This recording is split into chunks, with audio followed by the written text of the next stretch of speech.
ॐ वेदान्तार्थप्रकाशेन जगदान्धनिवारकान् सर्वाचार्याग्रगण्यान् वन्दे शङ्करदेशिकान्।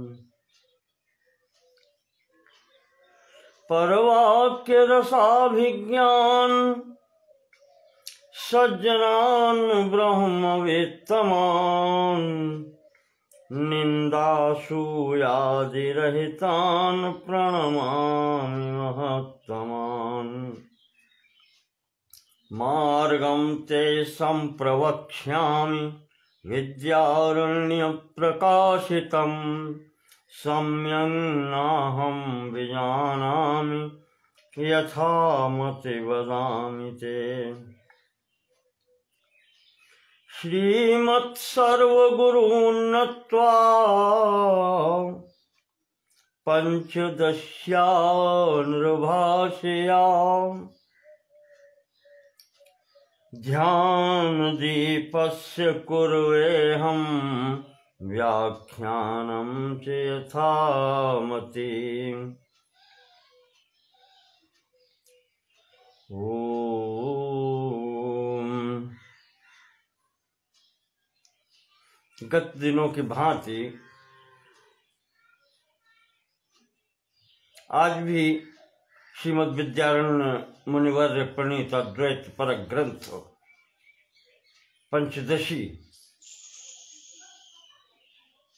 के नवम प्रकरण ध्यान दीप प्रकरण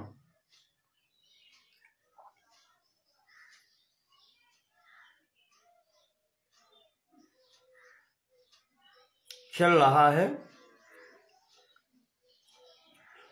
इसमें कल बात हुई थी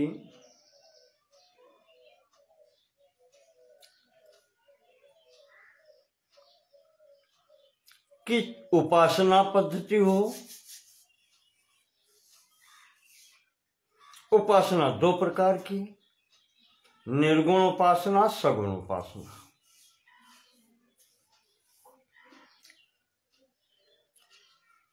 ध्यान सब में आवश्यक है।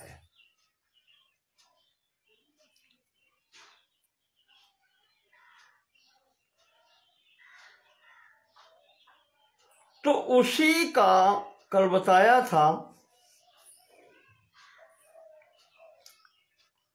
कि यदि कोई सोचे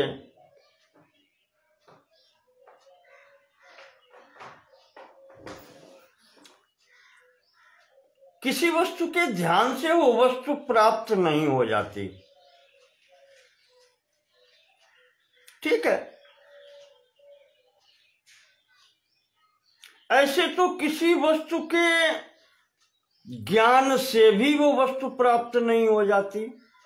दोनों स्थितियां समान है। पर ध्यान में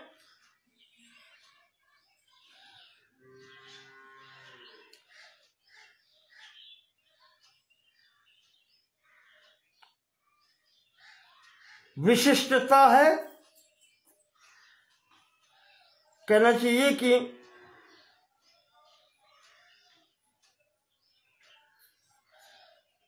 कर्ता की, जो ध्यान कर रहा है, और ज्ञान में प्रमुखता है जिसका ज्ञान प्राप्त करना है उसकी।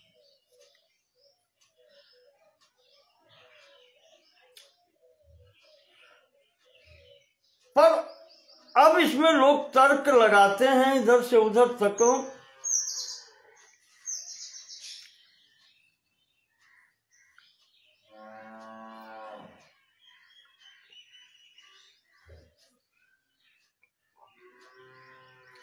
कि ध्यान जिस वस्तु का करते हैं वो उतने समय तक ही साथ में रहता है और ध्यान समाप्त हुआ कि वो वस्तु लीन हो जाती है।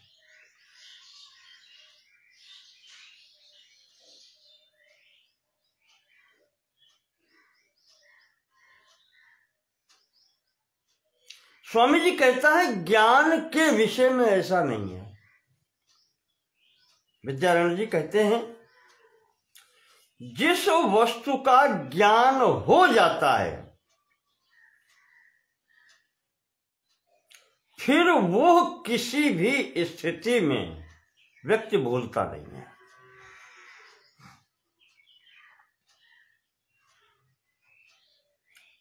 और एक बात याद रखें, ज्ञान में विचार की प्रमुखता है।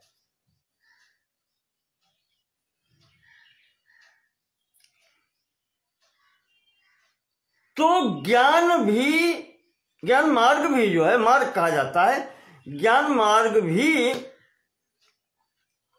एक साधन है।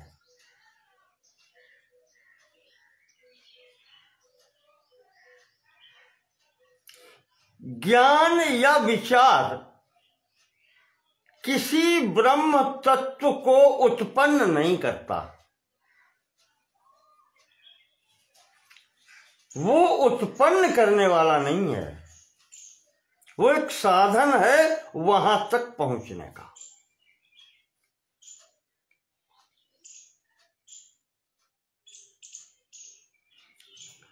और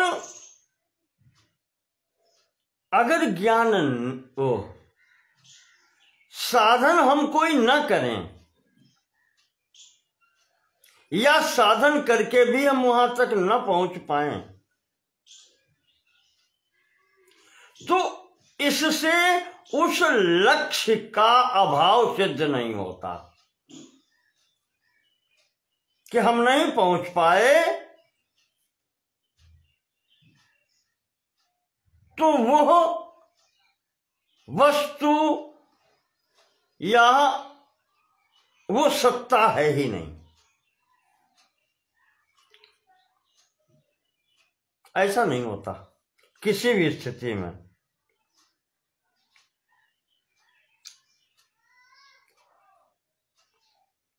ज्ञापका भाव मात्रेण न ही सत्यम विलीयते।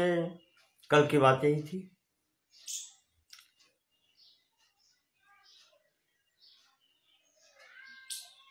ज्ञापक के अभाव से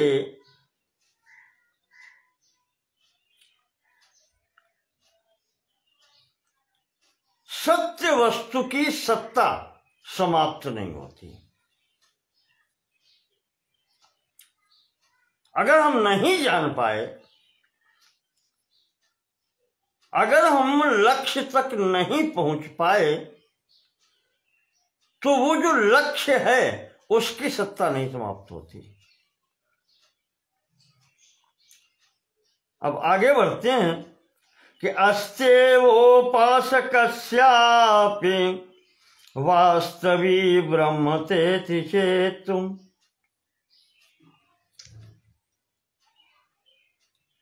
पामराणां तिरस्यां च वास्तवी ब्रह्मता न किम्। अस्ति एव उपासकस्य अपि वास्तवी ब्रह्मता इति।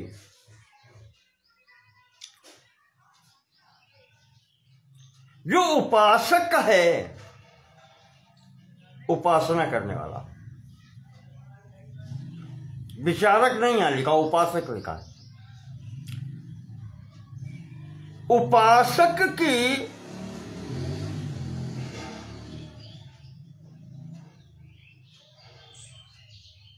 ब्रह्मता भी तो वास्तविक है। ये जो पीछे तर्क दिया है कि अगर हम वहां तक नहीं पहुंचे हैं तो इसका तात्पर्य ये नहीं है कि ब्रह्म सत्ता नहीं है। उसी में आगे बढ़ाते हैं कि ठीक है, उपासक उपासना मार्ग में है,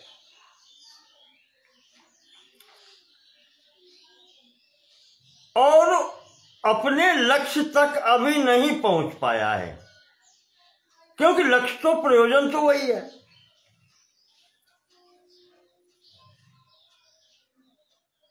तो इसमें उसकी स्वयं की ब्रह्मता जो है वो तो बाधित नहीं होती, क्योंकि वैदांतिक सिद्धांत पीछे से लिए चले आ रहे हैं कि स्वयं आत्मा ब्रह्म।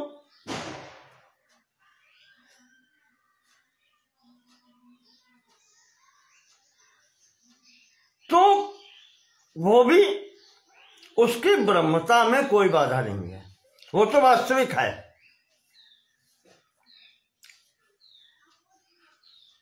और अगर उसकी वास्तविकता है, वो उसकी ब्रह्मता है उपासक की, तो पामराणाम तिरश्चाम च वास्तवी ब्रह्मता न किम। तो जो पामर व्यक्ति हैं, पामर कहते हैं एक तरीके से आप ये कहें सांसारिक व्यक्ति,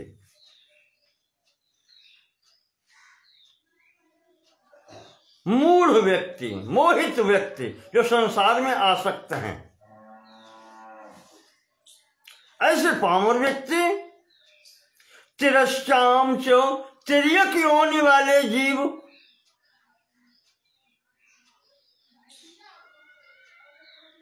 कीट पतंगे पक्षी पशु इत्यादि, इनमें भी तो वही है, वास्तवी ब्रह्मता न किम। तो क्या इनमें नहीं है ब्रह्मता? है। अज्ञानादपुमर्थत्वम् उभयत्रापि तत्समम्। वो पामरादि जो पुरुष कहे गए हैं, सांसारिक आसक्ति वाले जो पुरुष हैं, उनके या जो तिर्यक योनि वाले हैं, पशु पक्षी कीट पतंग, इनके अंतर्गत या इनकी ब्रह्मता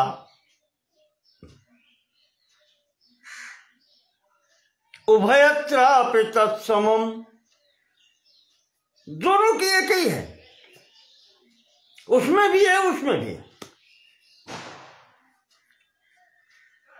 पर स्वामी जी कहते हैं कि अंतर इतना होता है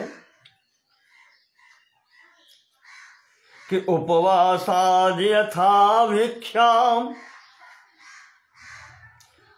वरम ध्यानम तथान्यतः।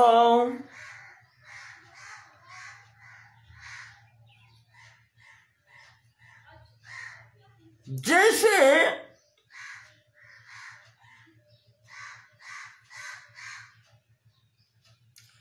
भूखे व्यक्ति की अपेक्षा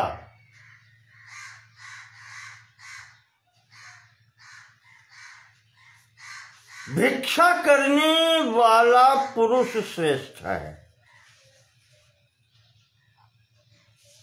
या यूं कहने आलसी भूखा बैठा है, आलसी की अपेक्षा जो भिक्षा करके भोजन कर लेता है वो श्रेष्ठ है, क्योंकि शरीर है तो भोजन की आवश्यकता पड़ेगी। तो वरम ध्यानम तथान्यतः, इसी प्रकार से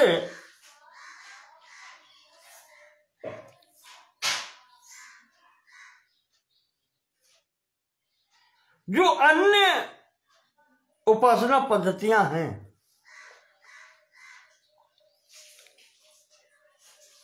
या अन्य साधन हैं, साधन यहां बात चल रही है आध्यात्मिक पथ की, ब्रह्म तक पहुंचने की, उनकी पूजा अर्चना की। तो कहते हैं कि जो अन्य विधियां हैं उनसे श्रेष्ठ उपासना है अर्चनम वंदनम दास्यम। नवदा भक्ति बताएगी।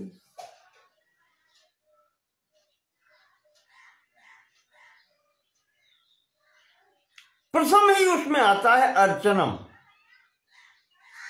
अर्चनम वंदनम दास्यम। ये इस प्रकार से जो मार्ग हैं नवदा भक्ति के, ये उपासना मार्ग कुछ न करने से ये श्रेष्ठ है। कुछ न कुछ तो होना ही चाहिए।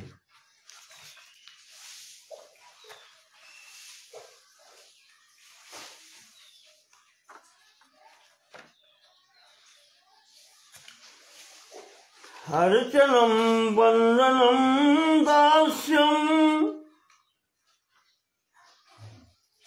क्या है? सख्यमात्म निवेदनम।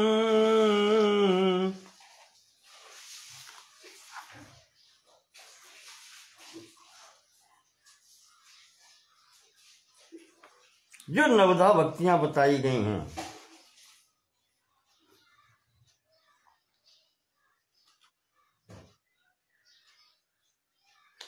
हाँ, श्रवणम कीर्तनम विष्णु स्मरणम पाद सेवनम, भागवत में आया है।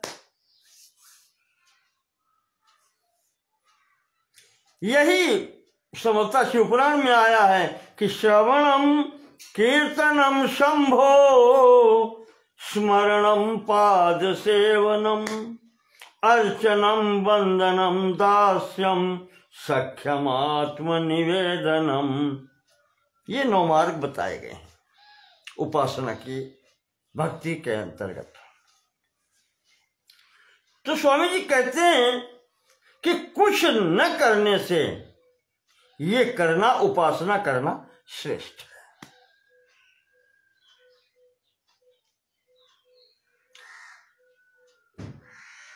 इसी प्रकार से पामराणाम व्यवहृते,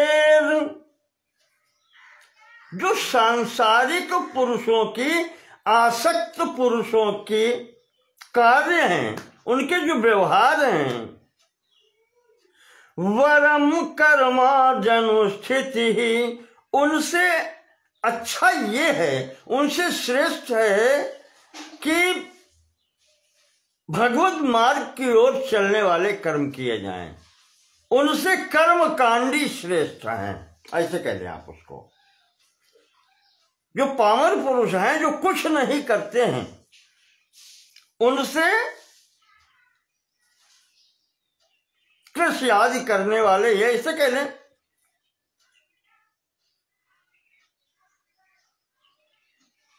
उनसे वो कर्मकांडी श्रेष्ठ हैं। एक सीढ़ी ऊपर तो है।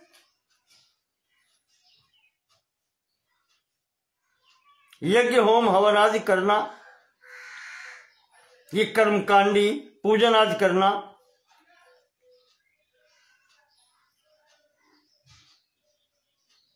मूर्ति पूजा करना, ये श्रेष्ठ हैं उनसे, कुछ न करने वालों से, सांसारिक मोह में फंसे हुए लोगों से ये अच्छे हैं। अब ततोपि सगुणोपास्ति, इनसे अच्छे हैं सगुण उपासना करने वाले, वही मैंने बताया जो।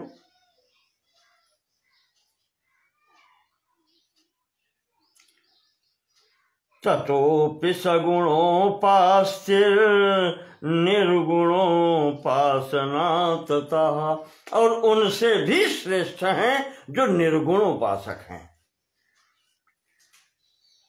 ये सब एक एक सीढ़ी आगे है।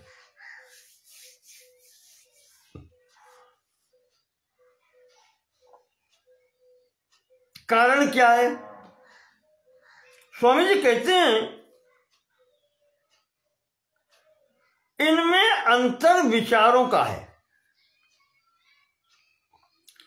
और विचार पूर्वक चलते हुए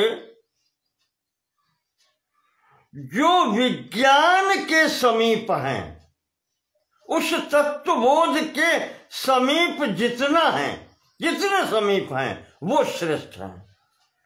यावद विज्ञान सामीप्यम, जो तत्व ज्ञान के समीप हैं, तावत् श्रेष्ठ्यम विवर्धते, वही उतनी उनकी श्रेष्ठता बढ़ती जाती है। निर्गुणोपासक समीप है, उससे दूर सगुणोपासक है, उससे दूर कर्मानुष्ठान करने वाला है, कर्मकांडी, और अंतिम स्थिति वाले तो वो हैं पामर और मूढ़, कहते हैं सांसारिक। तो यावद विज्ञान सामीप्यम तावत् श्रेष्ठ्यम विवर्धते। ज्यों ज्यों उस तत्वबोध के समीप पहुंचते जाते हैं वो श्रेष्ठता बढ़ती जाती है। ब्रह्म ज्ञानायते साक्षात निर्गुणोपासनम शनैः। और निर्गुणोपासना अगर परिपक्व होती है तो वो ब्रह्म ज्ञानायते साक्षात, उससे ही ब्रह्म ज्ञान की प्राप्ति हो जाती है।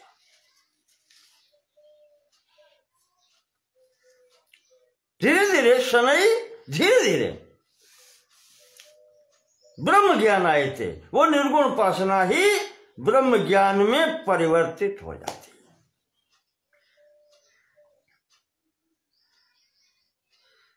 यथा संवाद विभ्रांति, ध्यान जी प्रकरण प्रारंभ में शुरू किया था, संवादी भ्रम, वो भ्रम जो प्रयोजन की सिद्धि में सहायक हो। यथा संवाद विभ्रांति फल काले प्रमायते, विद्यायते तथोपास्तिर मुक्ति काले त्रिपाकतः। स्वामी जी कहते हैं कि जिस प्रकार से वो प्रारंभ में बताया था संवादी भ्रम,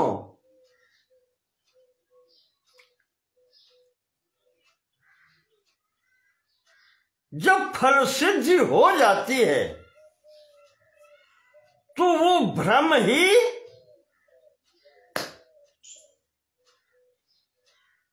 प्रमायते ज्ञान रूप में परिवर्तित हो जाता है। प्रमाण से प्राप्त होने वाला ज्ञान प्रमा कहलाता है।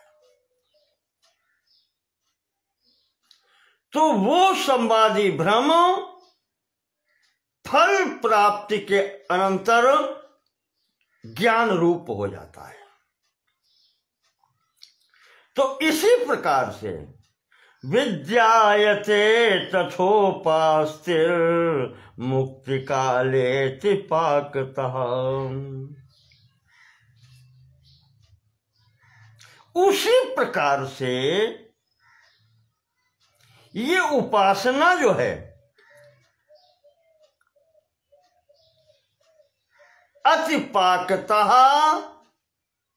मुक्ति काले विद्यायते,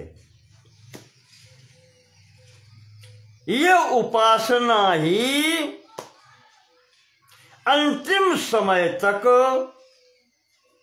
विद्या रूप में परिणत हो जाती है। मुक्ति काल में यही विद्या यानी वो ब्रह्म ज्ञान के रूप में स्फुरित हो जाती है। जैसे वो संवादी भ्रम था पहले, वो संवादी भ्रम जब उसकी फल की सिद्धि हो गई, प्रयोजन की सिद्धि हो गई, तो वही ज्ञान रूप हो जाता है, उसकी पुष्टि हो गई, वही ज्ञान है। इसी प्रकार यहां से उपासक की उपासना भी अतिपाक काले अतिपाकतः जब परिपक्व हुई तो उससे ही मुक्ति की सिद्धि होती है। और जब मुक्ति की सिद्ध उससे हो जाती है तो वो जो उपासना है वही विद्यायते विद्या रूप में परिणित हो जाती है, ज्ञान रूप में परिणित हो जाती है। संवादि भ्रमतः पुंसः प्रवृत्तस्यान्यमानतः,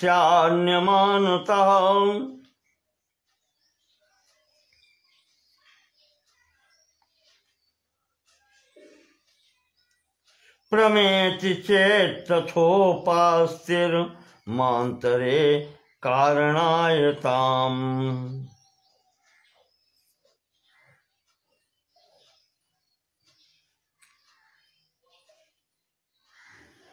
कहते हैं कि अब अगर तुम ये सोचो कि संवादि भ्रमतः पुंसः, जिस व्यक्ति को संवादी भ्रम हुआ था और वो उसके कारण प्रयोजन की सिद्धि के लिए प्रवृत्तः,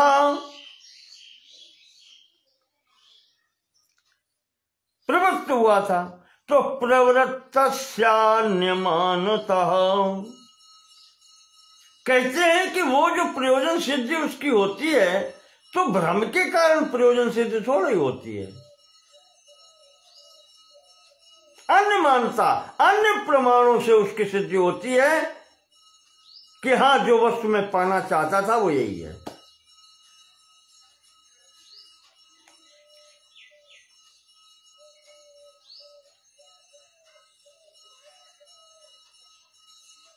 या यूं कहें कि पहले जो भ्रम था वो दूर से था, और जब प्रयोजन की सिद्धि होती है,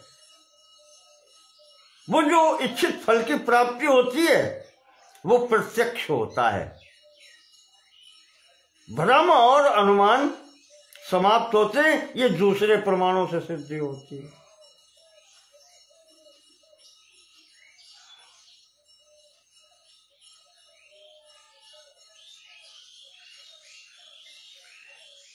तो प्रमेति चेत तथोपास्तिर, अन्य मानता प्रमेत चेत, दूसरे प्रमाणों से वो प्रमा उत्पन्न होती है प्रयोजन सिद्धि होने पर। तो स्वामी जी कहते हैं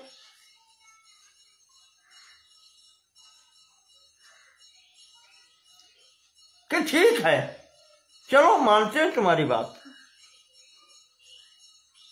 तो यहां जो मैंने कहा है, तथा उपास्तिर मुक्ति काले अतिपाकता विद्यायते,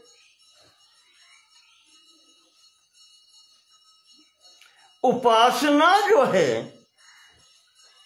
वो परिपक्व होकर के अतिपाकता, परिपक्व होकर के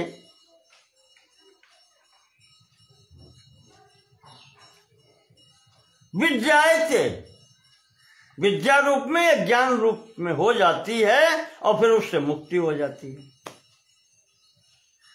ठीक है, तो कह लो तो उसमें क्या अंतर पड़ता है।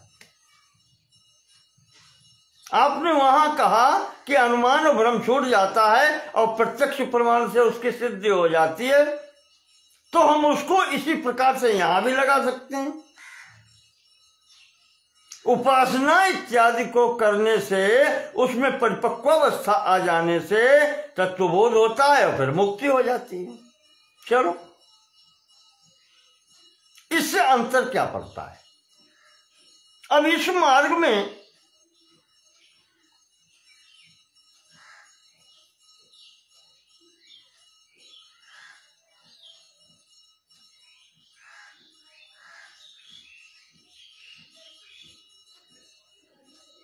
कोई अवरोध नहीं।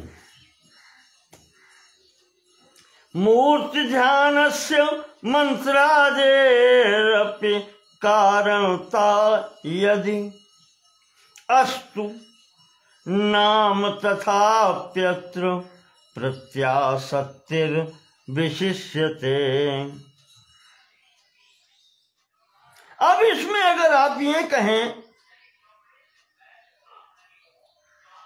कि मूर्ति ध्यानस्य, मूर्ति के सम्मुख बैठ करके उसका ध्यान करने से,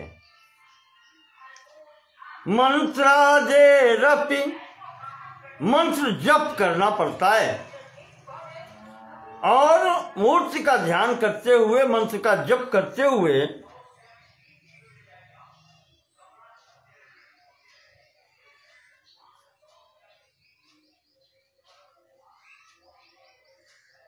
चित्त की जो एकाग्रता की जाती है,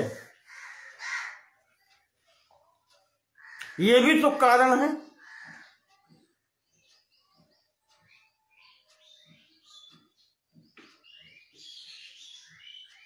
केवल संवादी ब्रह्म या ये जो बताए आपको उपासना आदि,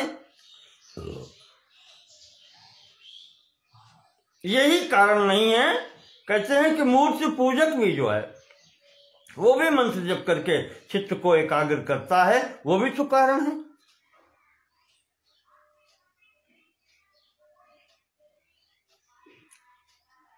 अपरोक्ष जो साधन है, अपरोक्ष ज्ञान प्राप्त करना है। परोक्ष ज्ञान और अपरोक्ष ज्ञान बता चुके हैं, तो वो जो मुख्य प्रयोजन है वो अपरोक्ष ज्ञान प्राप्त करना है। तो कहते हैं कि ये भी तो साधन है।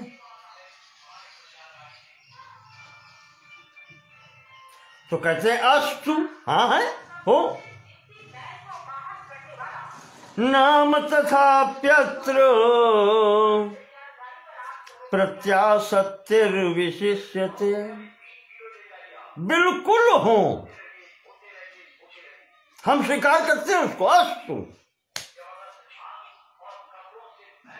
क्यों? इसलिए कि तथा अपि अत्र प्रत्यासत्य। प्रत्यासत्य कहते हैं समीप होना, अधिकतम समीप होना, पास पहुंचना। जितने समीप आप होते जाएंगे, विशेषता तो उसी के है जो पीछे कह चुके हैं।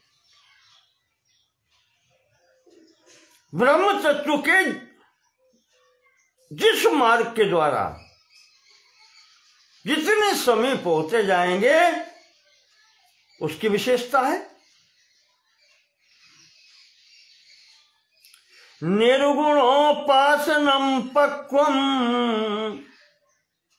निर्गुण की उपासना जब परिपक्व होती है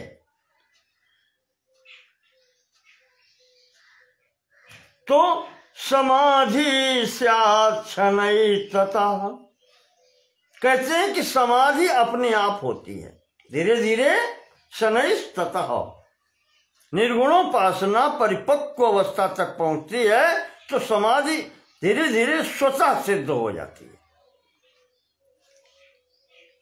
यह समाधि निरोधाख्या। जो आपको समाधि निरोध समाधि यानी निर्बीज समाधि जिसको कहा था, निर्विकल्पक समाधि जिसको कहा था, अनायासेन लभ्यते। निर्गुण उपासना के परिपक्व स्थिति में पहुंचने तक वो निर्विकल्पक समाधि बिना परिश्रम के स्वतः सिद्ध हो जाती है।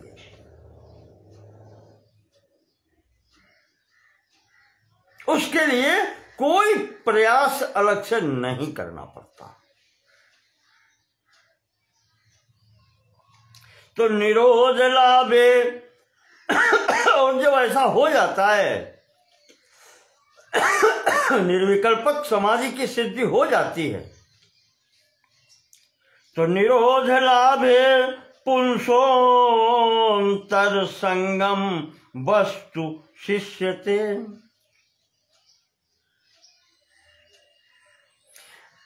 जब वो निर्विकल्पक समाधि सिद्ध हो जाती है तो आप विचार करोगे क्या शेष रहता है।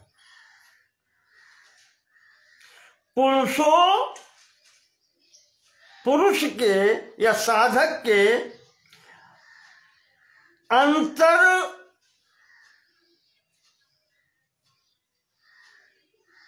अंतर संगम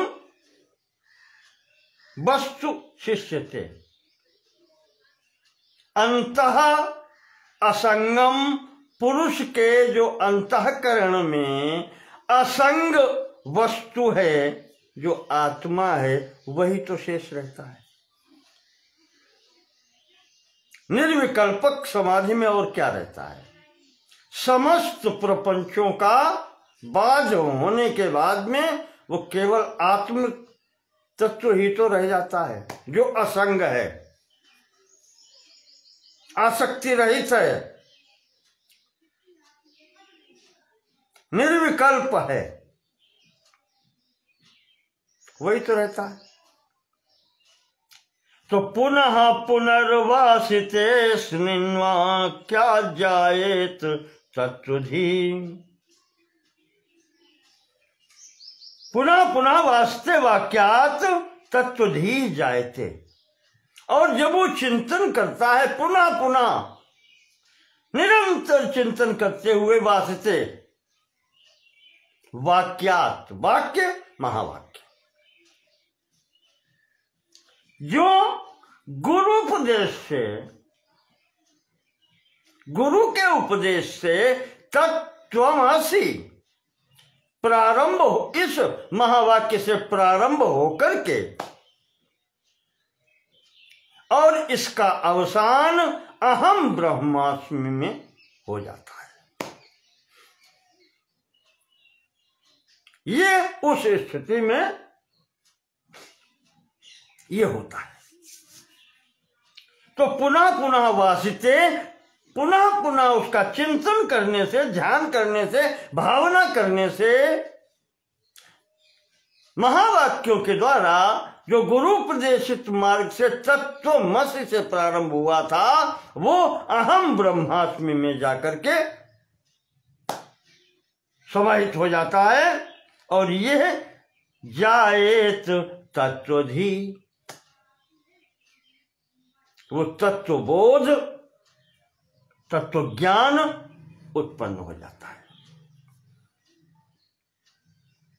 तो निर्विकारा संग नित्य स्व प्रकाश पूर्णता बुद्धौ झटिति शास्त्रोक्ता आरोहंत्य विवादिता। और जब इस स्थिति को व्यक्ति पहुंच जाता है, साधक पहुंच जाता है, तो शास्त्रोक्ता, शास्त्र में जो लक्षण बताए गए हैं, कौन कौन से? निर्विकारा, निर्विकार, असंग, नित्य, सुप्रकाश, एक और पूर्णता, ये स्थिति उसको प्राप्त हो जाती है। ये जो है बुद्धौ आरोहंति अविवादिता, उसकी बुद्धि में ये सब तरीके से आरोहंत चढ़ करके बैठ जाते हैं।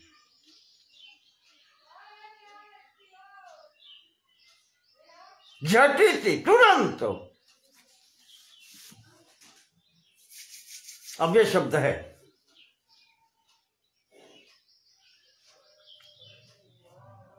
झटिति, तुरंत, फिर देर नहीं लगती। जैसे ही ये निर्विकल्पक समाधि सिद्ध होती है निर्गुण उपासना के अंतिम स्थित परिपाक काल में, उसी समय जो तत्वबोध उत्पन्न होता है, उसके कारण से जो वो तत्व है उसकी निर्विकारता, असंगता, नित्यता, सुप्रकाशता, एकता और पूर्णता, ये सब गुणों से परिपूर्ण जो आत्मा है, वह बुद्धि में दृढ़ हो जाते। बैठ जाने का मतलब दृढ़ता आ जाती है। योगाभ्यासस्त्वेतदर्थोऽमृत बिंदुआदिषु श्रुतः एवं च दृष्ट द्वारापि हेतुत्वादन्यतोवरम्। इसी निर्विकल्प समाधि को प्राप्त करने के लिए योग दर्शन में या उपनिषदों में भी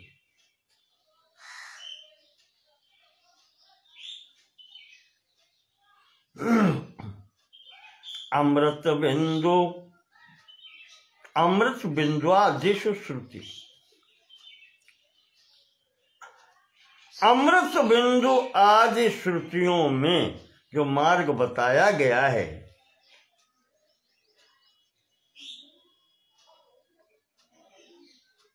योगाभ्यास के द्वारा उन मार्ग से होते हुए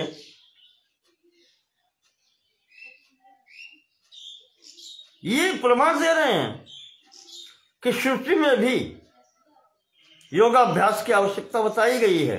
और यहां पर विचार करते करते, निर्गुणोपासना करते करते वो स्थिति स्वतः अनायासन सिद्धति, स्वतः सिद्ध हो जाती है।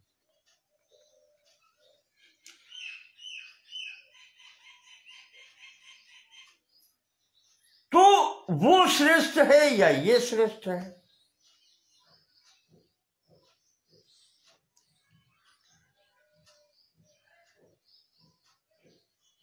निर्गुणोपासना आदि से विचार करते करते वो सिद्धि हो जाती है, जबकि योग मार्ग में बहुत कष्ट उठाने पड़ते हैं। क्लेशो अधिक तरस्ते शाम, वहां कहा है गीता जी में भी।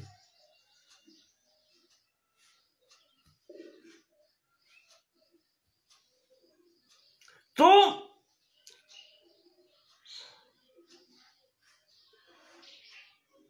कहते हैं कि उस सगुण उपासना से भी ये श्रेष्ठ है। एवं च दृष्ट द्वारापि हेतुत्वाद, ये जो अनुभव है दृष्ट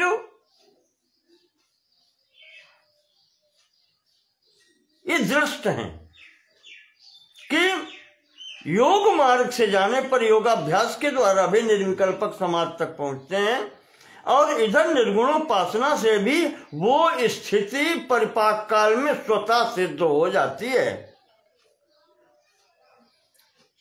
तो कहते हैं कि इससे भी अन्यथा वरम, तो ये श्रेष्ठ फिर ज्यादा है, निर्गुणोपासना ये श्रेष्ठ है।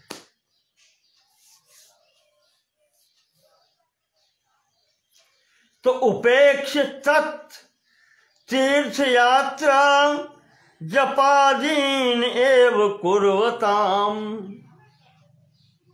स्वामी जी कहते हैं कि जब इतना सरल मार्ग है, इसकी उपेक्षा कर दी। उपेक्ष तत्, जो मार्ग इतना सरल है उसकी उपेक्षा करके तीर्थ यात्रा जपाधीन एव कुर्वताम, तीर्थों में भटक रहे हैं, तीर्थ यात्राएं कर रहे हैं, जप आदि में लगे हुए हैं। कहते हैं उन व्यक्तियों की स्थिति ऐसी है जो हाथ में आए हुए भोजन के ग्रास को फेंक करके हाथ चाट रहे हैं। पिंडम समुत्सृज्य करम, जो हाथ में पिंड था भोजन के लिए वो समुत्सृज्य छोड़ दिया हाथ से, करम लेढ़ित, और हाथ चाट रहे हैं। लेढ़ी चाटना, करम लेढ़ित न्याय आपते, ये तो वही न्याय हुआ कि हाथ का भोजन फेंक करके हाथ चाटना।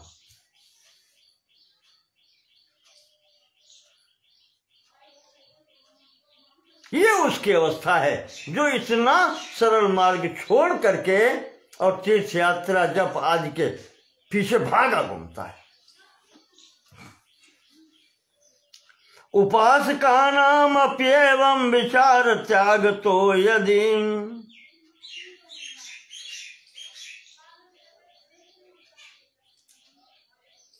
बाढ़म तस्माद् विचारस्या संभवे योग ईरितः।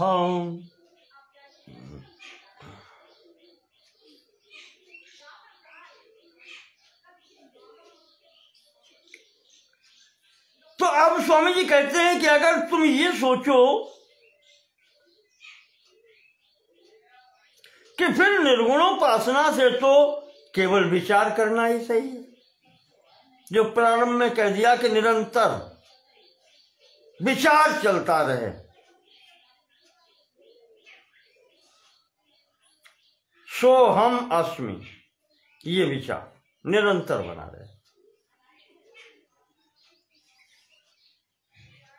और अगर ये विचार न हो तो निर्गुणोपासना से फिर लाभ क्या? उपासकानाम अपि एवं विचार त्याग तो यदि, जो पीछे बता चुके हैं कि जो ये निर्गुण उपासना छोड़ करके तीर्थ यात्रा जप इत्यादि भटक रहे हैं, उनकी स्थिति वो है जैसे हाथ का भोजन छोड़ करके हाथ चाट रहे हो। तो वो कहते हैं कि तुम ये भी सोच सकते हो कि फिर विचार छोड़ करके उपासना में ही जो लगा है उसकी भी तो स्थिति वैसी है। क्या ठीक है मैडम? अगर ये सोच रहे हो तो ठीक सोचो मैडम। तस्माद् विचारस्य असंभवे योग ईरितः, ठीक कहते हो मैडम। स्वामी जी कहते हैं इसीलिए ऐसे लोगों को योगाभ्यास का भी मार्ग बतलाया गया है। इसीलिए विचार तक पहुंचने के लिए फिर योगाभ्यास करो।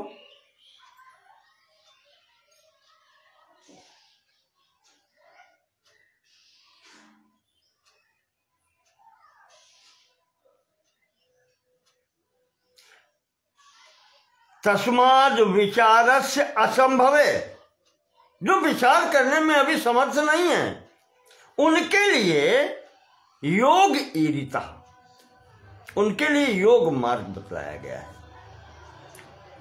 वहां तक पहुंचने के लिए अगर वो चिंतन वाला मार्ग आपको नहीं मिल रहा, निर्गुण की उपासना नहीं करते, तो इधर से चलो, योग मार्ग से चलो। क्यों? ये दोनों मार्ग हैं वो चित्त को एकाग्र करने के लिए, और चित्त की एकाग्रता आवश्यक है। तत्व चिंतन के लिए चित्त की एकाग्रता आवश्यक है, और वही लक्ष्य है योग का, योगश्चित्त वृत्ति निरोधा, और वही लक्ष्य है उपासकों का, चाहे सगुण हो चाहे निर्गुण हो, चित्त की एकाग्रता। तो बहुव्याकुल चित्तानाम क्यों है? जिनका चित्त स्थिर नहीं है, एकाग्र नहीं है। बहुव्याकुल चित्तानाम, जो व्याकुल चित्त हैं और जो बहुत व्याकुल हैं, इधर उधर उनका मन भाग रहा है, चित्त भाग रहा है। विचारात तत्वधीर नहीं, उनको विचार ही नहीं हो पाता जिससे वो तत्व विचार भी कर पाए। तत्व विचार तो बात की चीज है, जब एकाग्र ही नहीं होगा विचारात। वो अगर विचार भी करते हैं, जिनका चित्त विभ्रांत है, बहुत व्याकुल है, इधर उधर भाग रहा है, एकाग्र नहीं है, तो तत्वधीर नहीं, उनको तत्व ज्ञान नहीं होता, वहां तक वो नहीं पहुंच पाते। तो योगो मुख्यस्ततस्तेषाम, उनके लिए जो मुख्य है, उनके लिए जो मुख्य उपाय बताया गया है, वो पहले योग मार्ग का पालन करें। यम नियम, आसन प्राणायाम प्रत्याहार ध्यान धारणा समाधि, इस मार्ग से चलें। योगो मुख्य ततस्तेषाम धीदर्पस्तेन नश्यति, इस मार्ग से चलने पर धीदर्पस्त, वो जो उनके अंतर्गत जो अहंकार भरा हुआ है,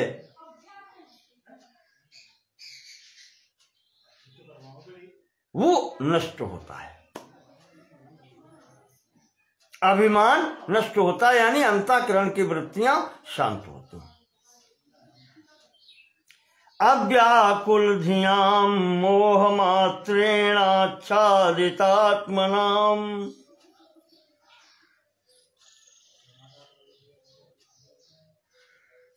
ये इनके लिए बता दिया जो बहु व्याकुल चित्त हैं वो योग मार्ग का अनुसरण करें, और जो अव्याकुल चित्तानाम अव्याकुल धियाम जिनका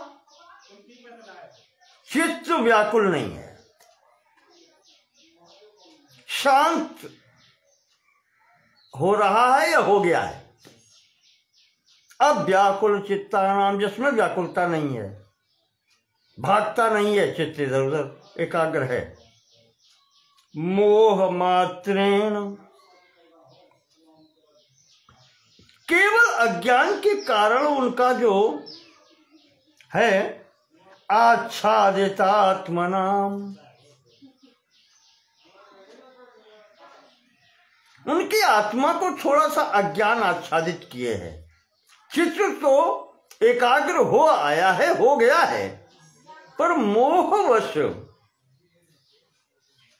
कुछ आवरण अभी है आत्मा पर। तो उनके लिए स्वामी जी कहते हैं सांख्य नामा विचारस्यान, उनके लिए सांख्य मार्ग है, वो सांख्य दर्शन में बतलाए गए मार्ग से आगे बढ़े। मुख्यो झटित सिद्धिदः, उनको सिद्धि प्रदान करने के लिए सांख्य दर्शन में निर्दिष्ट मार्ग अच्छा है उनके लिए। सांख्य नामा विचारास्यान मुख्य,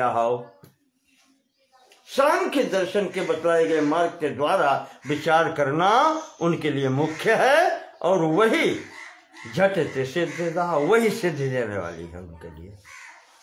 तो बहु व्याकुल चित्तानाम उनके लिए योग मार्ग है, और अव्याकुल धिया उनके लिए सांख्य मार्ग है।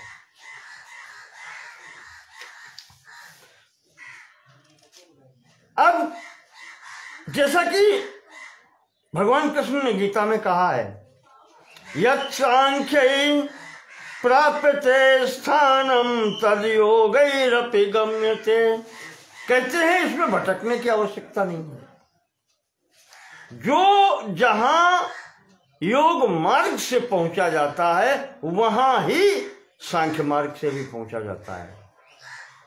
एकम सांख्यम च योगम च यह पश्यति स पश्यति, मार्ग आपको अलग अलग दिखलाई पड़ते हैं, पर लक्ष्य दोनों का एक है, और ये दोनों मार्ग वस्तुतः एक ही है, एक विचार मार्ग है और एक कर्म मार्ग है। योग मार्ग में शरीर की प्रधानता है, और सांख्य मार्ग में विचार की महत्ता है।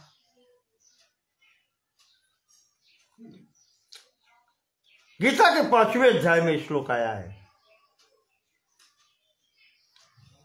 कि योग मार्गी जहां पहुंचते हैं वहीं पर सांख्य मार्गी भी पहुंचते हैं, कोई अंतर नहीं है।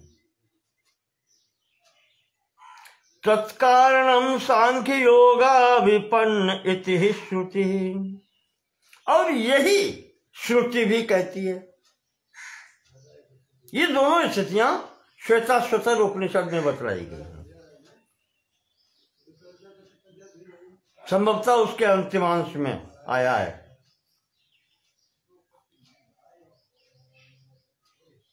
यह श्रुतेर विरुद्ध स आभास सांख्य योग योग, और इनसे विरुद्ध जो जाता है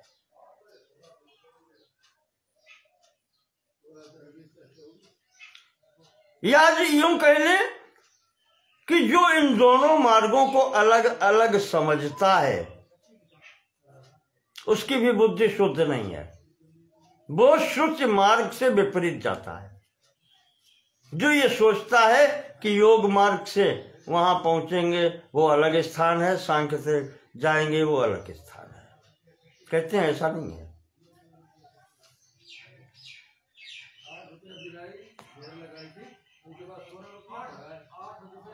और जो ऐसा समझता है फिर उसका मार्ग जो है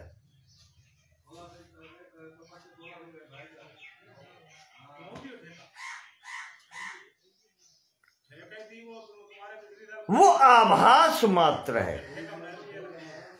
स आभासा सांख्य योग योग,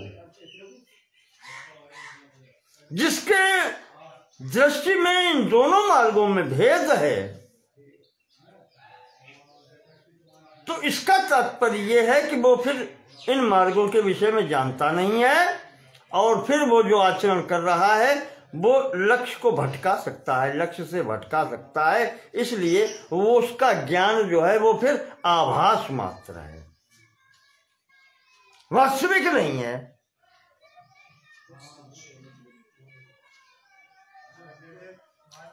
तो उपासनम नापि पक्वम इह यस्य परत्र सह मरणे ब्रह्मलोके वा तत्वं विज्ञाय मुच्यते।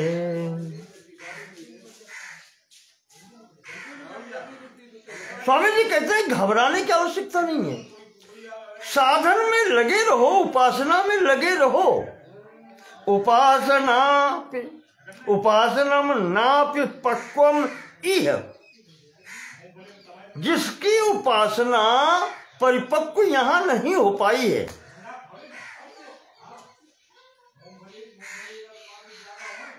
यस्य जिसकी उपासनम नापि पक्वम इह यस्य, जिसकी उपासना यहां पर परिपक्व नहीं हो पाई है, परत्र सह, उसका क्या होगा? परत्र। मरने के बाद में ब्रह्मलोके वा, वो ब्रह्मलोक को जाता है और वहां जाकर के तत्वम विज्ञाय मुच्यते, वहां जाकर के उसको तत्व का ज्ञान हो जाएगा और वहां से वो मुक्त हो जाएगा।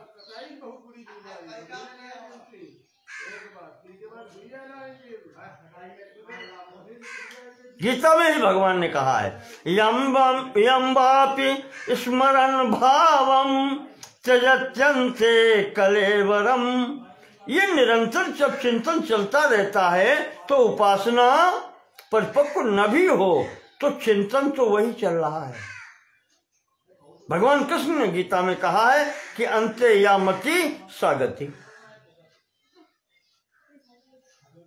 जिस भाव का स्मरण करते हुए शरीर छूटता है, तम तमेवैति यच्चित्तस्तेन याति शाश्वतः, उसी के अनुसार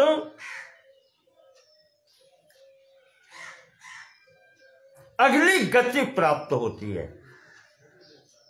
यह चित्त, जैसा उसका भाव हो, चित्त हो, तेन याति थी, उसके अनुसार ही उसकी गति होती है। वो कहां जाता है?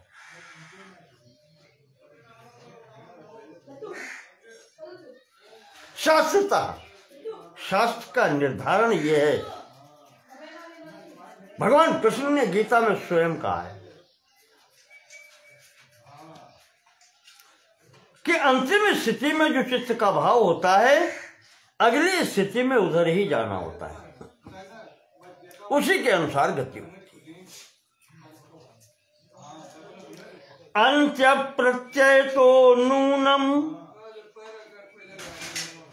भावी जन्म तथा सति, अंतिम स्थिति में मरण काले, मरने के समय जो चित्त की स्थिति होती है, अंत्य प्रत्यय तो नूनम, जहां उसका चित्त स्थिर होता है उसके अनुसार ही भावी जन्म तथा सति, उसका अगला जन्म वही होता है। निर्गुण प्रत्ययोपि स्यात् सगुणोपासने यथा।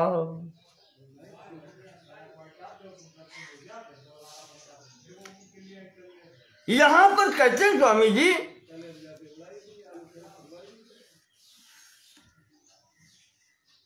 कि जैसे सगुण उपासक को अपने इष्ट की प्राप्ति हो जाती है, उसी प्रकार से निर्गुण उपासक को भी अपने इष्ट की प्राप्ति हो जाती है। कहने का तात्पर्य क्या हुआ? इष्ट की प्राप्ति, निर्गुण उपासक को इष्ट की प्राप्ति क्या होती है? उसका तत्वबोध, तत्व ज्ञान उसको हो जाता है। उस स्थिति में चित्त अगर निर्गुण उपासक का वहां पर अंतिम समय स्थिर है निर्गुण उपासना में, तो उसको भी अभ्यास वश ब्रह्म साक्षात्कार हो जाता है, ज्ञान हो जाता है। नित्य निर्गुण रूपम तन्नाम नाम मात्रेण गीयताम।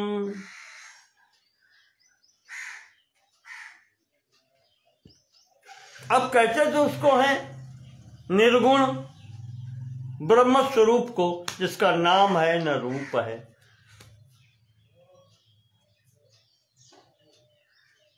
लेकिन अगर वाणी से बोलेंगे तो कुछ तो कहेंगे। नित्य निर्गुण रूपम तन्नाम मात्रेण गीयताम। नित्य निर्गुण रूप, अगर इतना बड़ा शब्द बोलेंगे, ये भी तो उसका ही नाम हो गया। गीयताम गौ कौ, अर्थ तो मोक्ष एवैष। अर्थतः अर्थ तो इसका भी वही है, क्या? मोक्ष।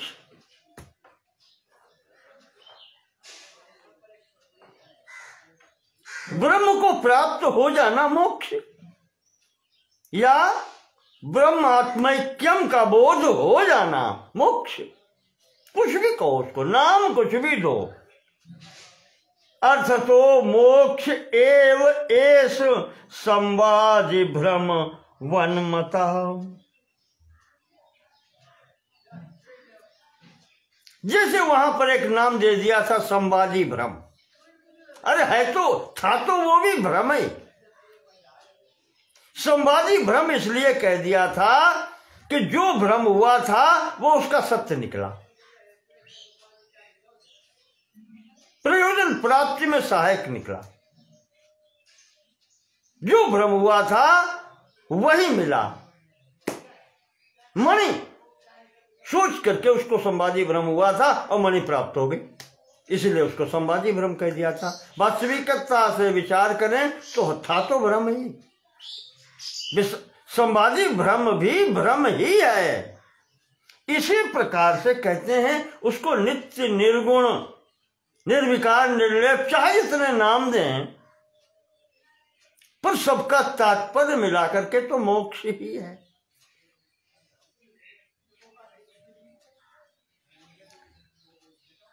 तत्सामर्थ्या जायते धीर मूला विद्या निवर्तिका। और ये जो अंतिम स्थिति प्राप्त होती है जिसको कहते हैं मोक्ष,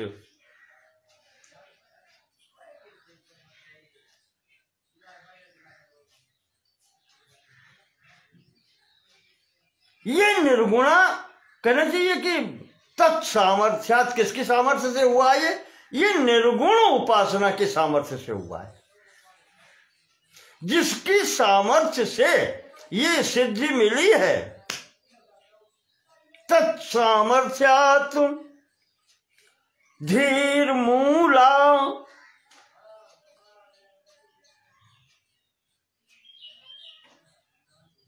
या तत्सामर्थ्यात् जायते धी मूला विद्या। जिसकी सामर्थ्य से ऐसी बुद्धि मिली है जिसके द्वारा मूल अविद्या निवर्तते। समस्त प्रपंच की जड़ जो अविद्या है उसका निवारण हो गया। अविमुक्तोपासनेन तारक ब्रह्म बुद्धिवत। जैसे अविमुक्तोपासनेन,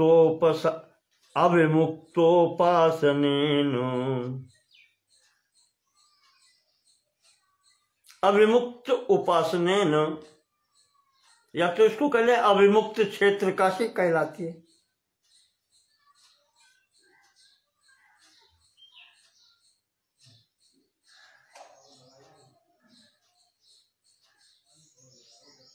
और वहां सिद्धि मिल जाती है किससे? तारक ब्रह्म बुद्धिवत। भगवान शिव के द्वारा तारक मंत्र देने पर वो बुद्धि उसी प्रकार की हो जाती है। उससे ही ब्रह्म तत्व का ज्ञान हो जाता है। अगर साधारण तौर से बात करें तो सगुणोपासक जो है उसको भी उस तारक ब्रह्म का अंतिम समय में ज्ञान हो जाता है।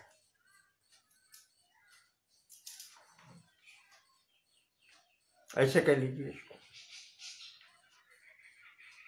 सो अकामो निष्काम इति ह्य शरीरो निरिंद्रिया। अब जो मोक्ष प्राप्त हो गया है, ब्रह्मात्मैक्यता की सिद्धि हो गई है, ब्रह्म अहम ब्रह्मास्मि या सोहम अस्मि, ये स्थिति जो प्राप्त हो गई है,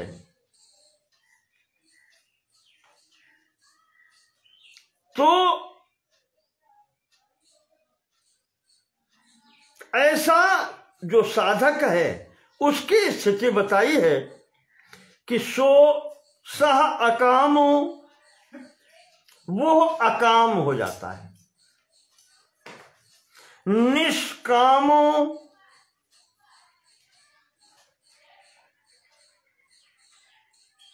निष्काम हो जाता है। अकाम और निष्काम में क्या अंतर है? अकाम वो कहा जाता है जिसके अंदर से कोई कामना न उठे। इस थोड़े से अंतर हैं शब्दों के।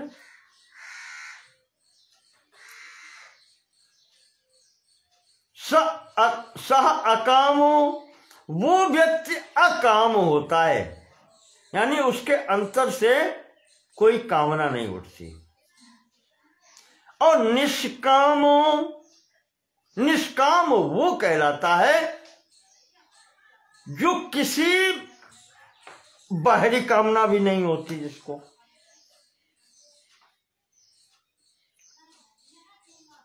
बाहरी कामना से भी मुक्त हो जाता है। आंतरिक कामना से भी मुक्त अकाम और बाहरी कामना से मुक्त वो निष्काम। इति, ऐसा जो हो जाता है, ही अशरीरो, वो अपने शरीर से भी अलग है, निरिंद्रिया, इंद्रियों से भी अलग है, अभयम ही इति मुक्तत्वम, अभयम ही इति मुक्तत्वम, वो अभय है, निर्भय है, उसे कहीं किसी से कोई डर नहीं होता, भय नहीं होता। इति मुक्तत्वम, ऐसा वो मुक्त पुरुष हो जाता है। तापनीय फलम श्रुतम, वही तापनीय उपनिषद जो हैं हमने आपको बताए थे, 3 तो मैंने देखे हैं, श्री रामोत्तर तापनीय, श्री गोपालोत्तर तापनीय और श्री नृसिंहोत्तर तापनीय उपनिषद। समता और नृसिंह उपनिषद के अंत में ये फल ये बताए गए हैं वहां पर कि वो इस स्थिति में हो जाता है। देखें शायद कुछ दिया हो।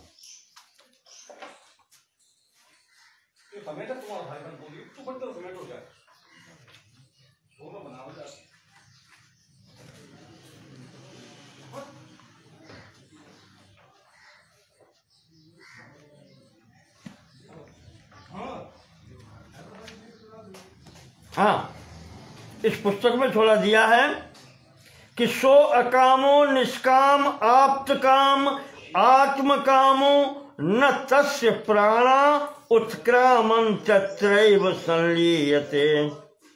कहते हैं ऐसे व्यक्ति के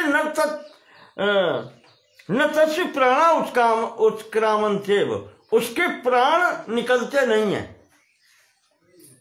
जैसे योगी को बताया गया फोड़ के ब्रह्मरंध्र, कहते हैं वो यहीं ऐसे ही विलीन हो जाता है। न तस्य प्राणा उत्क्रामं तत्रैव संलीयते, यहां ही विलीन हो जाता है सब में। ब्रह्मैव सन् ब्रह्माप्येति अशरीरो निरिंद्रियो अप्राणो हि अमनः सच्चिदानंद मात्रः स्वस्वराट भवति। क्या बात है, ये तापनीय उपनिषद में आया है।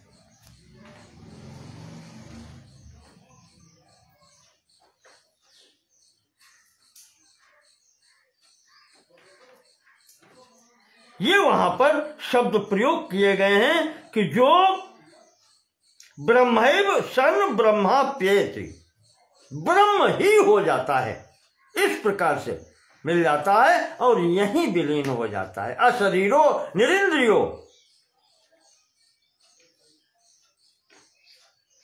सच्चिदानंद मात्रा स्वस्वराट भवति, सच्चिदानंद स्वरूप में मिल जाता है। स्वस्वराट भवति, आत्म प्रकाशित स्थिति उसकी हो जाती है। यही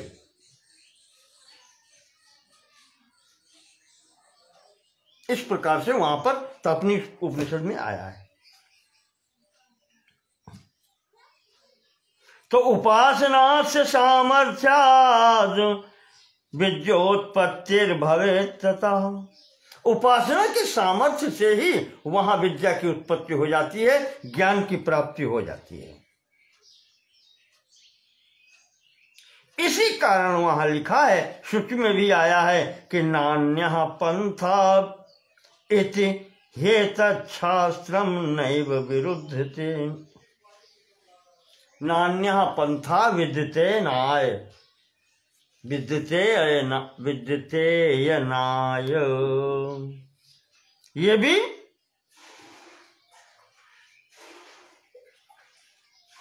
ऋषि ज्ञानान्न मुक्ति का है, बिना ज्ञान के मुक्ति नहीं।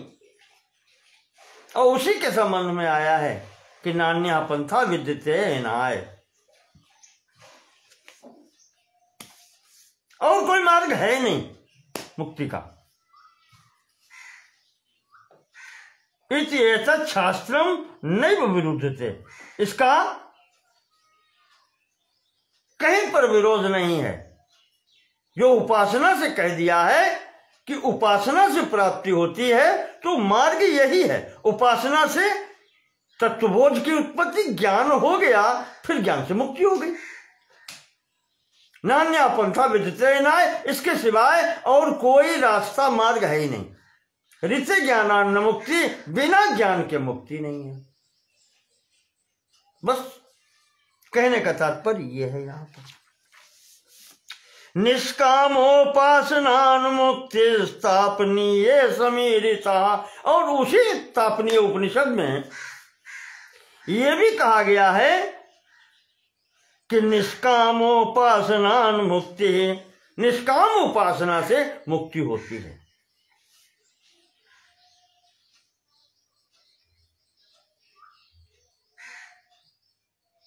ऐसे होती है।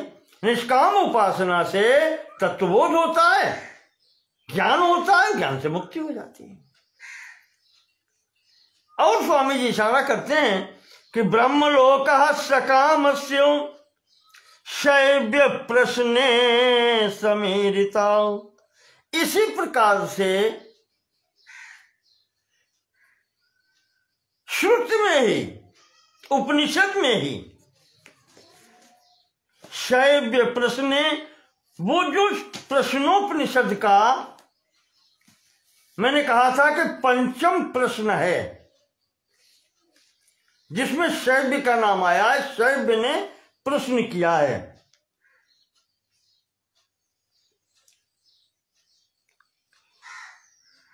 उसके अनुसार ब्रह्मलोक सकामस्य, जो सकाम पुरुष उपासना कर रहा है, निष्काम को तो ज्ञान प्राप्त हुआ, मुक्ति हो गई, लेकिन जो सकाम या सगुण की उपासना कर रहा है, उसको ब्रह्मलोक की प्राप्ति और फिर मुक्ति। ये प्रश्नोपनिषद के पंचम प्रश्न में है, जहां पर जो शैव्य है, शैव्य का वहां अर्थ दिया है शिवी का पुत्र शैव्य, शिवे अपत्यम पुमान शैव्या। वास्तविक नाम इसका सत्यकाम भी बताया जाता है। वो वहां प्रश्न करता है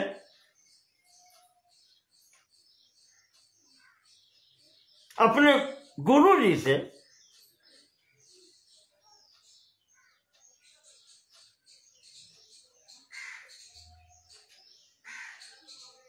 कोई आवश्यकता नहीं है। वैसे उसने प्रश्न ये किया है कि जो मनुष्य निर्गुण उपासना करता है या सकाम उपासना करता है, उसके द्वारा उसे किन किन लोकों की प्राप्ति होती है। तो उसी में ये आया है कि निष्काम स्थिति में किन लोगों की प्राप्ति होती है और सकाम पुरुषों को किन लोकों की प्राप्ति होती है। वहां पर इन दोनों बातों पर विचार किया गया है। और वहां आया है कि या उपास्ते त्रिमात्रेण ब्रह्मलोके सनीयते।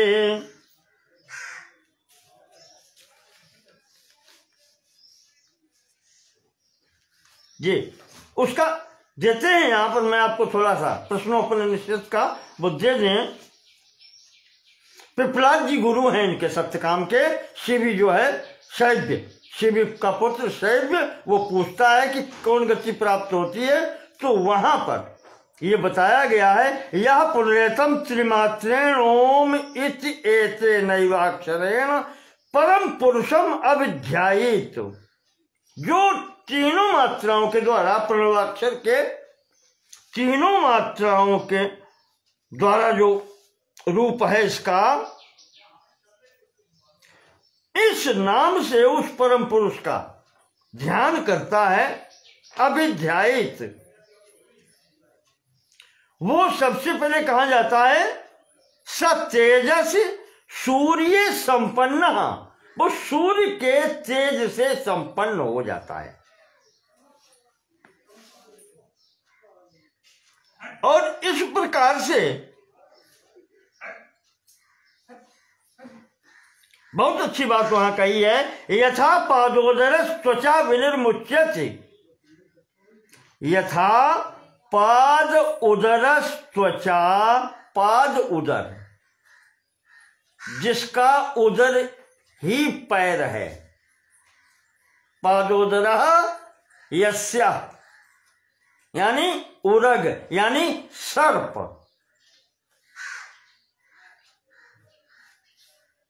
उसका पेट ही पैर है। पादोदर त्वचा विनिर्मुच्यत, जैसे वो अपनी त्वचा को छोड़ देता है, एवं ह वही सब पापना विनिर्मुक्त, ठीक इसी प्रकार से वो साधक जब सूर्य तेज से संपन्न होता है तो उसके पाप रूपी समस्त कर्मों का फल उस सर्प की त्वचा के समान, केचुली के समान अलग हो जाता है। विनिर्मुक्त स्वतः वो अलग हो जाता है। स सामभिरुन्नीयते ब्रह्मलोकम स एतस्मात् जीव घनात् परात् परम।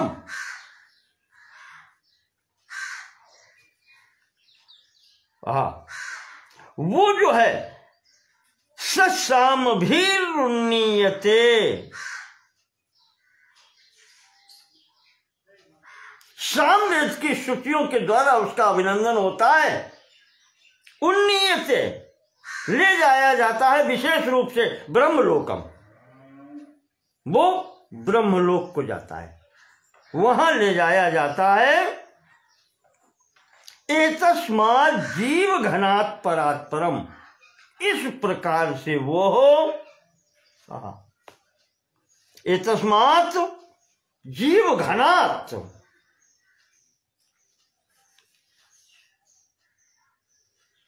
परात् परम पुरुषयम पुरुषम ईक्षते। क्या बात है। जीव घनात् यानी कि संपूर्ण जीवों में घनीभूत जीवानाम परम, कौन? ब्रह्मा का स्वरूप हो जाता है उसका, ब्रह्मा जी का स्वरूप उसका हो जाता है। जीव घनात् परात् परम, और फिर उससे भी परे होकर के वो क्या करता है? पूरी शयन, पुरी में शयन करने वाले को, चाहे उसको ब्रह्म कहें और चाहे उसको आत्मा कहें, पूरी शयन पुरुषम, उस पुरुष को ईक्षते, देख लेता है, प्राप्त कर लेता है। ये वहां पर प्रश्नोपनिषद के 5वें प्रश्न में महर्षि पिप्पलाद ने शैव्य को बतलाया है कि वो ब्रह्मलोक जाता है और वहां से फिर वो अपने प्रयोजन की सिद्धि कर लेता है, उसके दर्शन कर लेता है, साक्षात्कार कर लेता है। तो य उपास्ते त्रिमात्रेण ब्रह्मलोके सनीयते स एतस्मात् जीव घनात् परम पुरुष मीक्षते। श्लोक का अर्थ मैंने आपको श्रुति के मंत्र से स्पष्ट कर दिया। जो प्रश्नोपनिषद का मंत्र कह रहा था उसका इस श्लोक का एक ही तात्पर्य। तो अप्रतीकाधिकरणे तत्क्रतुर्न्याय ईरितः ब्रह्मलोक फलम तस्मात् सकामस्येति वर्णितम्।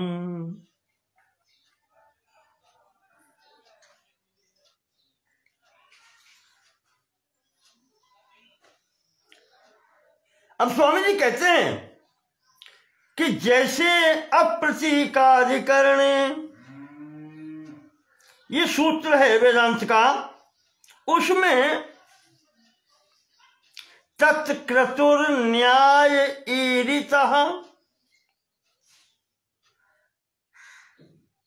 जो यज्ञ आदि कार्य बताए गए हैं, यज्ञादि कार्य, क्रतुर न्याय का मतलब है सकाम कर्म।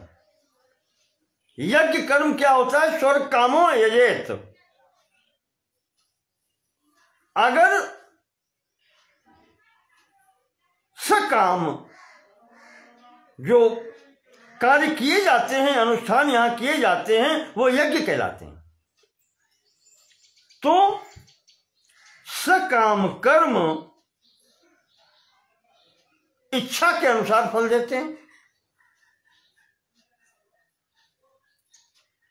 इसीलिए व्यास जी ने जो श्रुति में लिखा है और जो ब्रह्म सूत्र में कहा है उसका तात्पर्य यही है। जो शैव प्रश्न की बात अभी कर रहे थे प्रश्नोपनिषद में, यह भी संकरण व्यास जी का ही तो है।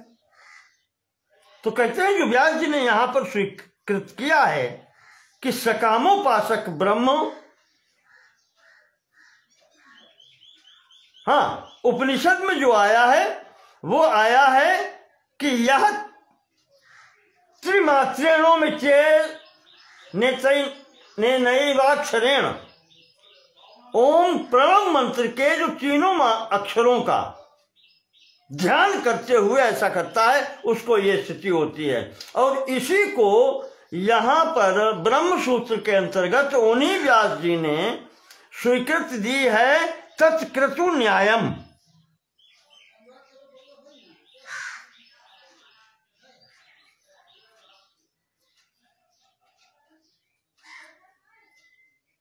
यानी सकाम का भी फल उन्होंने वही ब्रह्मलोक की प्राप्ति बताया है।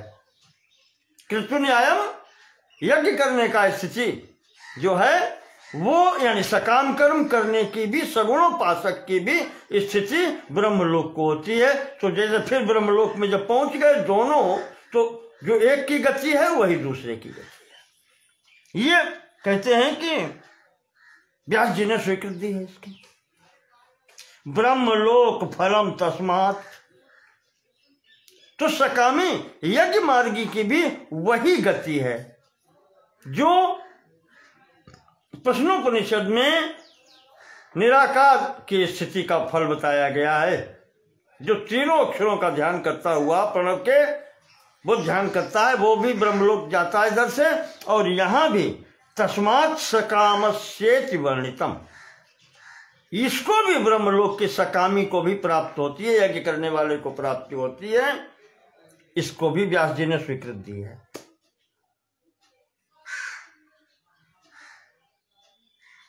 तो निर्गुणोपास्ति सामर्थ्यात् तत्र तत्त्वम् अवेक्षते। निर्गुण उपासना के सामर्थ्य से या करने से तत्र तत्त्वम् अवेक्षते, तत्र कुत्र ब्रह्मलोके। निर्गुणोपासना के महत्व से, सामर्थ्य से वो ब्रह्मलोक में ही ब्रह्म साक्षात्कार कर लेता है। और पुनरावर्तते नायम कल्पांते च विमुच्यते। फिर वो वहां से ब्रह्मलोक से नीचे नहीं आता, पुनरावर्तन उसका नहीं होता है और वो ब्रह्मा जी के साथ में कल्प के अंत में मुक्त हो जाता है। तो प्रणवोपास्तयः प्रायो निर्गुणा एव वेदगाः। और कहते हैं निर्गुण मार्ग में जो उपासना होती है, प्रणवोपास्तयः प्रायः, प्रणव उपासना होती है, उसका चिंतन होता है, ओंकार का उसका चिंतन होता है। और इसकी भी स्थिति वेदों में मिलती है। प्रणवोपास्यः प्रायः निर्गुणा एव वेदगाः। ये निर्गुण उपासना के अंतर्गत ये भी आता है और ये भी इसकी उपस्थिति वेदों में मिलती है। क्वचित सगुणताप्युक्ता प्रणवोपासनस्य ही। और कहीं कहीं पर तो इसकी प्रणव की भी सगुणोपासना का वर्णन है।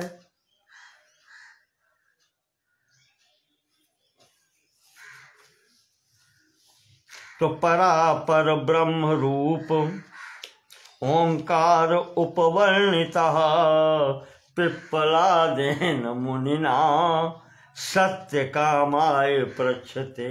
आ गया यही प्रश्न। वो शैव लिखा था वही सत्य काम है।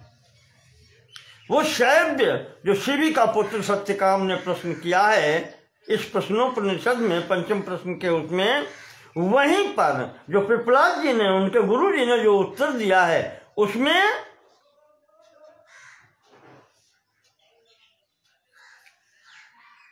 पर ब्रह्म यानी निर्गुण ब्रह्म और अपर ब्रह्म यानी सगुण ब्रह्म, दोनों का उपदेश वहां पर उन्होंने दिया है।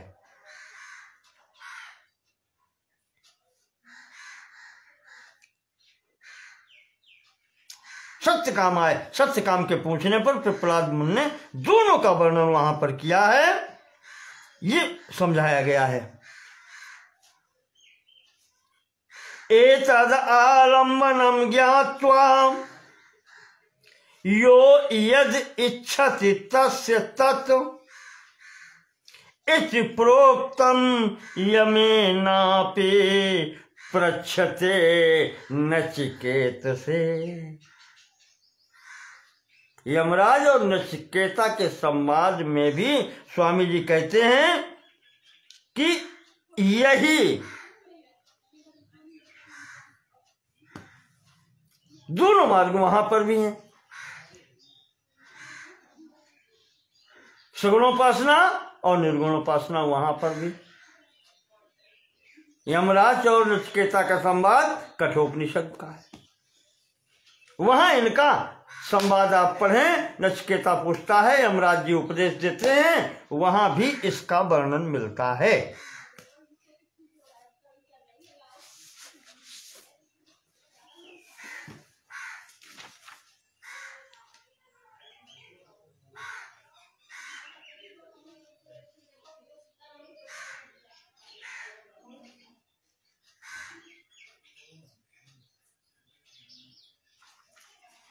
जी, तो ये कठोपनिषद में भी यमराज नचिकेता के संवाद में मिलता है।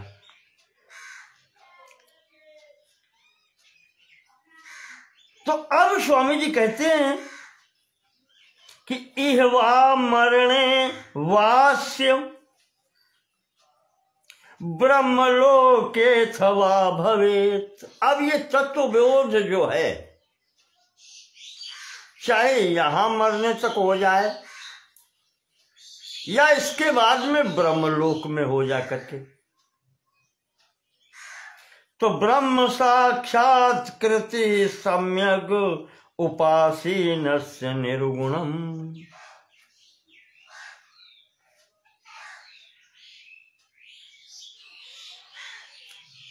जो जिसने उपासना की है, सम्यक उपासीनस्य निर्गुणम, जिसने वो निर्गुण की उपासना सम्यक प्रकारेण की है, उसको ब्रह्म साक्षात्कार हो जाता है, उस तत्व का साक्षात्कार हो जाता है। चाहे यहां हो मरने तक, मरने और अथवा ब्रह्मलोके, मरने से पहले हो जाए या ब्रह्मलोक में जाकर के हो, उसे साक्षात्कार हो अवश्य जाता है। अर्थोयम आत्मगीतायाम अपि स्पष्टमुदीरितः। और कहते हैं स्वामी जी कि यही सब बातें आत्मगीता में भी स्पष्ट कही गई हैं। ये सब आत्मगीता में भी स्पष्ट कही गई हैं।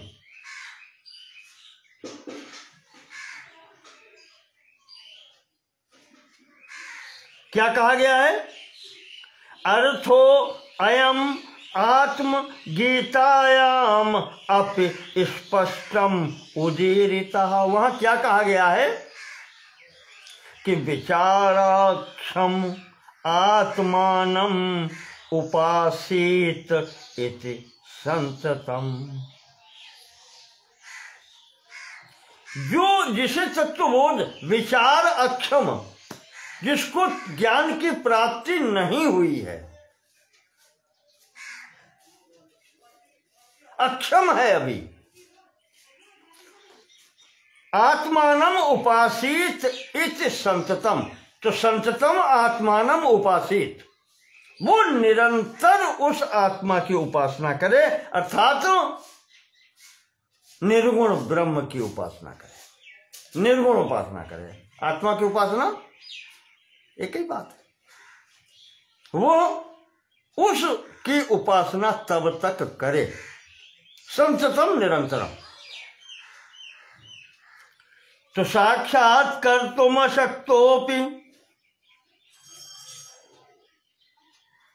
और साक्षात्कार में भी अभी असमर्थ है, नहीं हुआ है। तो चिंतयेन माम असंकितः, परमात्मा ने स्वयं ये उपदेश किया है, वहां आत्मगीता के नाम से है। तो वहां निर्देश दिया है उसने कि चिंतयेत माम असंकिता, निशंक होकर के मेरा चिंतन निरंतर करता रहे।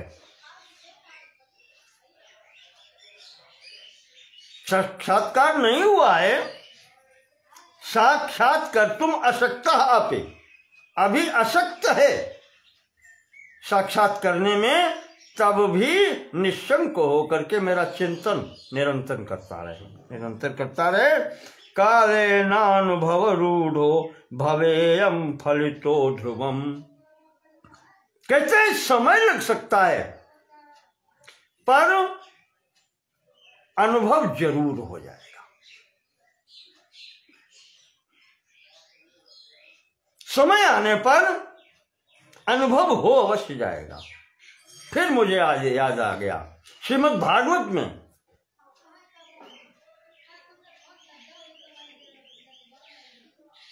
जहां पर व्यास जी के से नारद की भेंट हुई है प्रथम। व्यास जी ने कहा मैंने सब कुछ इतना किया है और चित्त में शांति नहीं है।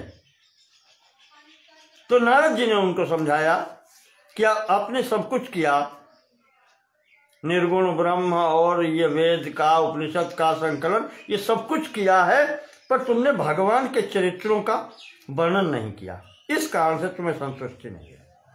वहां पर नारद जी ने अपनी आत्मकथा सुनाई है।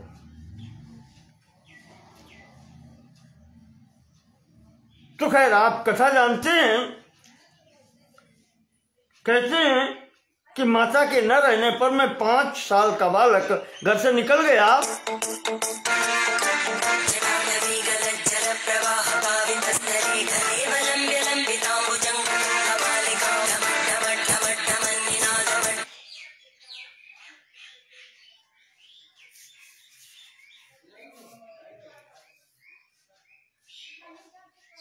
तो वहां नारद जी ने कहा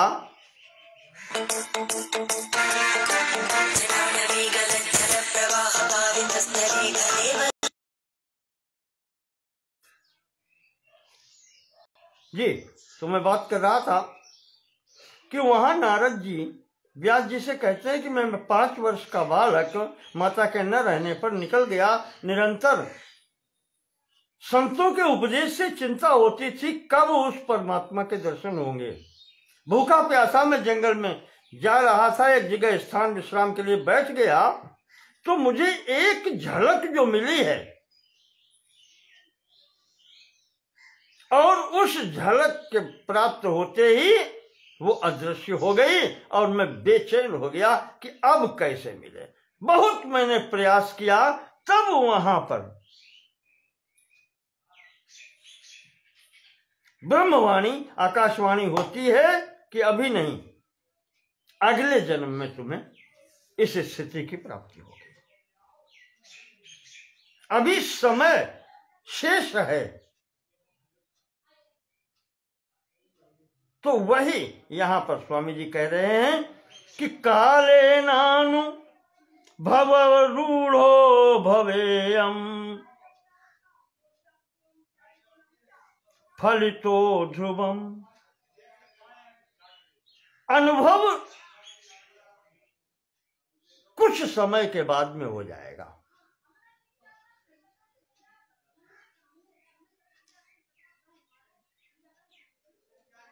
ब्रह्म साक्षात्कार निरंतर चिंतन चलता रहे तो कुछ समय लग सकता है पर हो अवश्य जाएगा। इसलिए किसी प्रकार की अन्य चिंता न करते हुए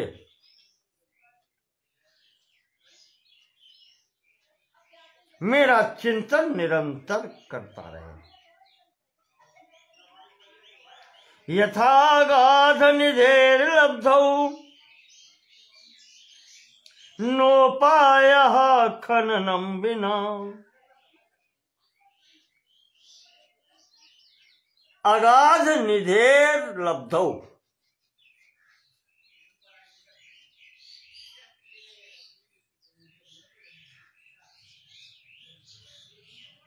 अगर आपको रत्नों की खान मिल जाए, अगाध निधे,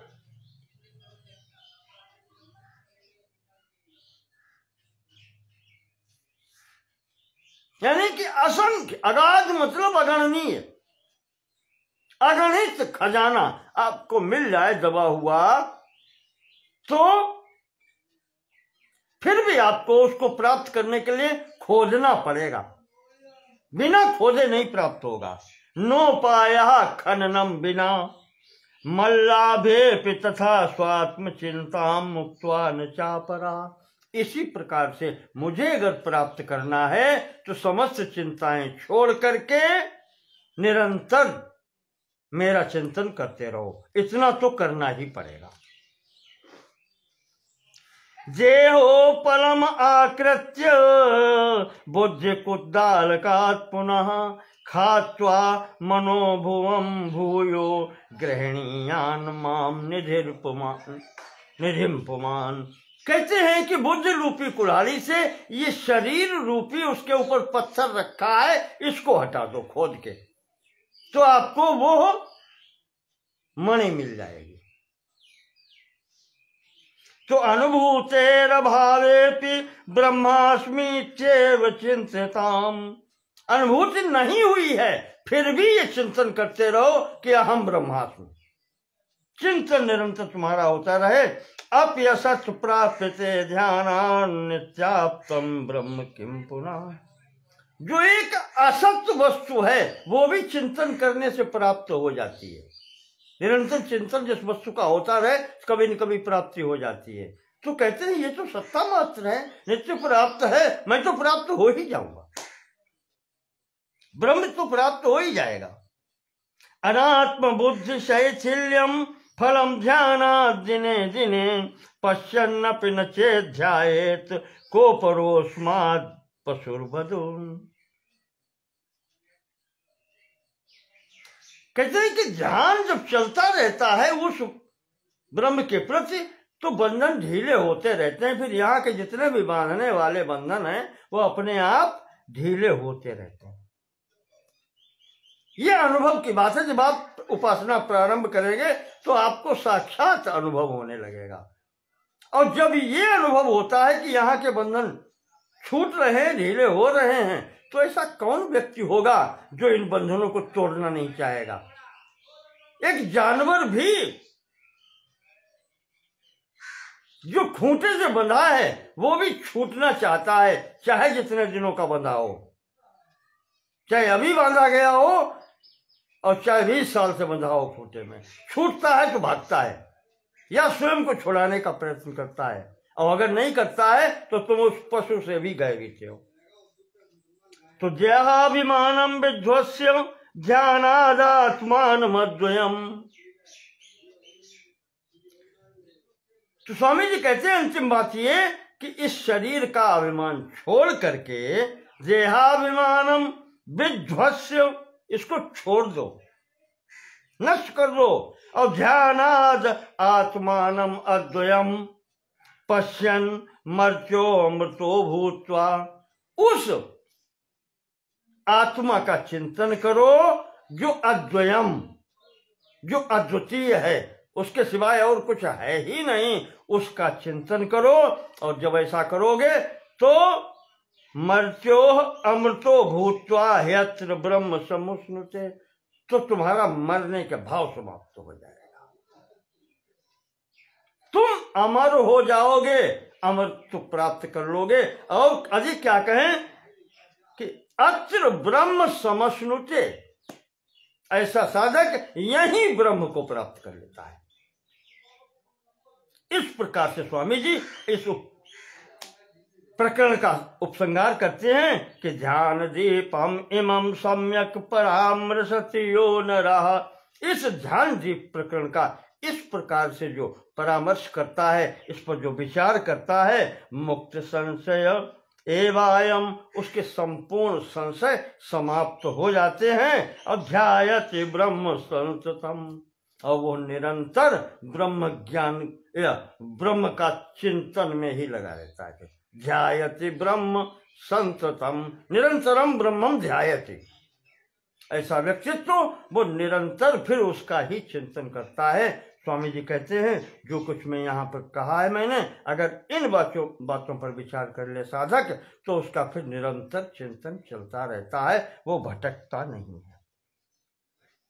इस प्रकार से यहाँ पर ध्यान दीप प्रकरण का उपसंहार स्वामी जी करते हैं। 9वां प्रकरण यहाँ पूर्ण होता है, इसको यहीं स्थगित करते हैं। आगे आपसे अगले खंड में फिर 10वें प्रकरण की बात होगी। इस दीप प्रकरण का अंतिम प्रकरण है नाटक दीप प्रकरण, उसका आपसे बात करेंगे कल के खंड में, अगले खंड में। धन्यवाद। नमो नमः।